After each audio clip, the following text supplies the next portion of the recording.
Hello everyone, good morning. This is me, Manya Gupta, your tech host. Now, the bulletin of the day starts with IT Awards 2025 by IT Voice, which honors India's top tech innovators in Delhi.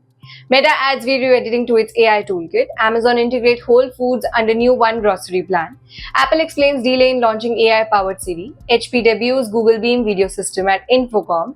Apple just turned the iPad into a Mac. And finally, about a mandatory battery update for Pixel 6a over overheating reports. So in yesterday's quiz, we asked you what is the full form of WAN? And the answer is Wide Area Network. Now it's time for a daily tech question. Here's the one today. Who is the founder of Napkin AI? Confident you got the answer? Drop your guess in the comments below. Tune into tomorrow's bulletin to find out if you nailed it.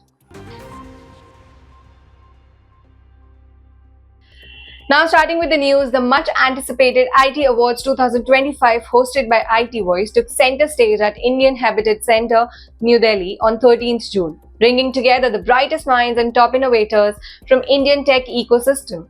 Now in its second edition, the prestigious ceremony celebrated excellence across the IT electronics industry, honoring companies, startups and individuals driving transformative change. With big names in IT industry, the evening was marked by insightful conversations, networking and recognition of achievements in areas such as AI innovation, cloud solutions, semiconductors, enterprise software and more.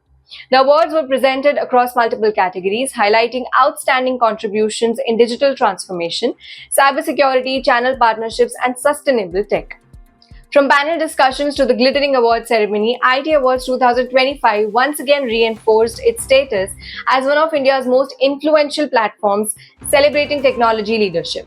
So stay tuned to IT Voice for exclusive highlights, interviews, and of course, the daily tech bulletins we are having here.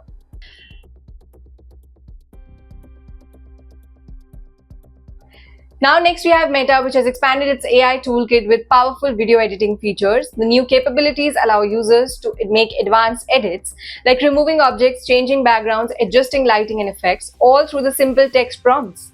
Initially teased in 2024 as a concept called Movie Gen, this technology is now available directly within Instagram and Meta's new standalone app called Edits. The app is positioned as a competitor to TikTok's CapCut and is designed for creators who want professional quality tools without learning curve.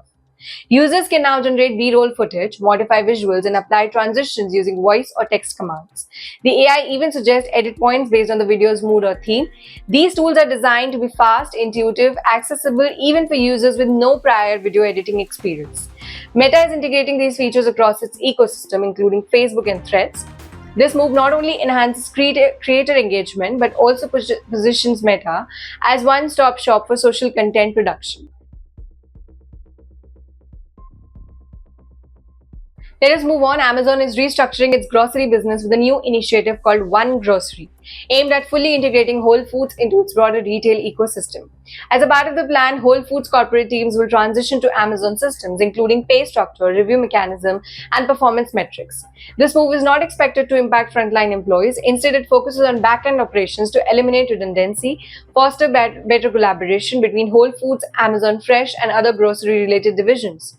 Amazon acquired the Whole Foods in 2017, but until now, the two operated somewhat independently.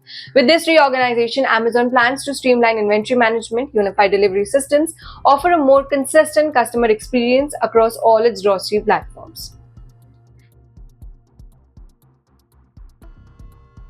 Now, after much hype around Apple's AI-enhanced Siri, company executives have addressed why it wasn't ready to launch WWDC 2025.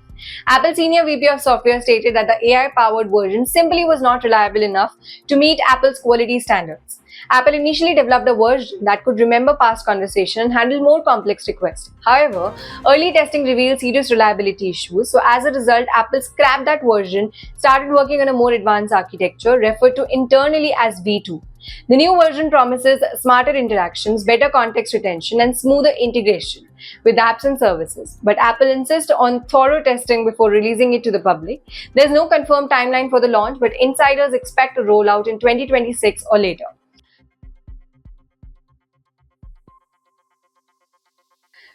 Now, HP has unveiled the HP Dimension, a groundbreaking communication device that brings Google's 3D video chat technology, formerly known as Project Starline, into the commercial market. Priced at $24,999, HP Dimension is equipped with 65-inch display, 6 ultra-fast cameras, spatial audio. Now, the device aims to redefine video conferencing by creating life-size hologram-like images for people in real time. It allows for more natural conversations by capturing depth, body language, eye contact without the need of glasses or headsets. It integrates with platforms like Zoom, Google Meet, even supports real-time language translation, making it ideal for global collaboration. Now, the system will be available in several countries later this year, including US, UK, Japan. Though the high price tag limits its audience for now, HP and Google believe that its glimpse into the future of hybrid work and remote communication will flourish. Apple's latest software update, iPadOS 26, is a game changer with the introduction of full-fledged windowing system featuring movable, resizable windows, a floating menu bar, and advanced multitasking. iPad is no longer just a tablet. It's now a true productivity machine. The update also brings 4 key Mac apps, Journal, Preview, Games, and Phone onto the iPad. This complements existing features like Magic Keyboard support, external display connectivity. It's clear that Apple wants to use and let its user view iPad not just as a companion device but as primary computing tool. However, reactions are mixed. Some fans say it's a long overdue evolution while making use of the powerful M series. Now, others believe it undermines the original vision of the iPad as a simple, streamlined alternative to traditional laptops. Still, the choice remains in the user's hand. Last but not the least, Google is issuing a mandatory software update for Pixel 6a users to address serious battery overheating issues. Update will limit battery capacity charging speeds at 400 charge cycles to prevent any fire risk. This comes after multiple reports surfaced of Pixel 6a units overheating and catching fire. Fix is similar to what Google rolled out earlier this year for Pixel 4a device. The update will throttle charging speed, display overheating warnings, even suggest battery replacements in some cases. Google has confirmed that this will phased as a rollout, with affected users receiving specific instructions. Although inconvenient, Google says the safety-first approach is crucial to avoid serious hazards. The battery-related issues highlighting ongoing hardware concerns in Google's mid-range lineup. So while users might experience slightly reduced battery life or charging speed, but the company insists that safety must come first. So this was all for today's bulletin. I'll again meet you tomorrow. Till then, stay safe. Don't forget to like, share and subscribe IT Voice for all your tech updates.